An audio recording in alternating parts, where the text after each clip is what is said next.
Hello guys, welcome po sa ating Guitar Hub PH Guitar Tutorial.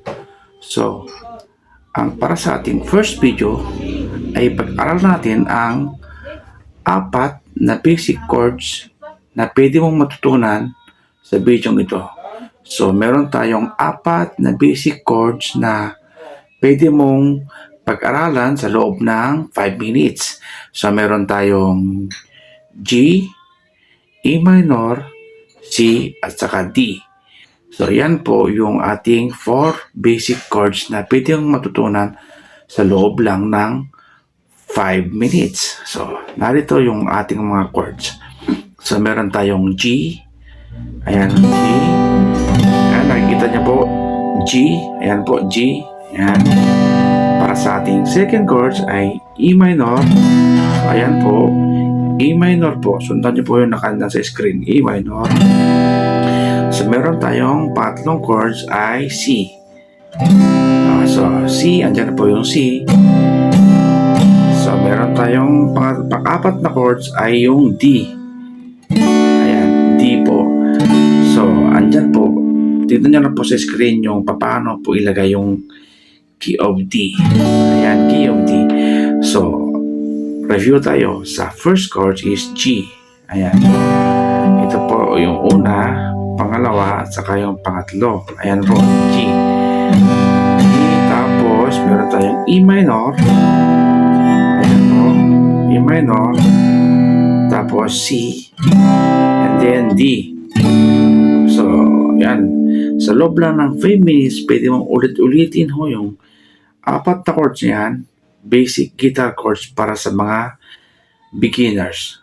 Ayan, ulit-ulitin natin. G, E minor,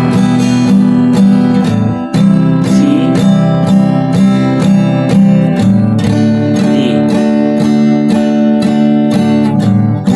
G, E minor, C, at yung D. Tapos, review ulit tayo guys. So, meron tayong apat na chords. Yung G, E minor, C, at saka yung D. So, ulitin natin ng paulit-ulit yun. Sa loob ng 5 minutes, pwede ka nang matuto. Pwede ka nang mabilis matuto. Pwede mo nang matutunan ang apat na chords niyan, basic chords niyan, para sa mga beginners natin. So, G, yan ulit, G, G yan. Ayan, nakikita nyo sa screen, G. So, E minor, ito po, E minor. Ayan, nasa second fret. Ayan, magkatabi lang. E minor. Tapos, ang third chords ay C. Ayan, C. Tapos, dito sa second fret. Tapos, sa first fret. Ayan, nakikita nyo sa picture, C.